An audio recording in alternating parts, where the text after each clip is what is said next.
In Magic Doorbells, the technique secret that we are working on is our relaxed wrist. And we have this wrist float off that we have done before.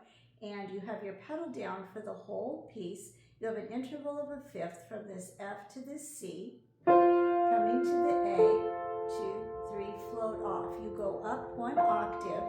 You float back off. You come back down. Float off. Back up. Octave. Left hand does it. F to C. Float off. Float down.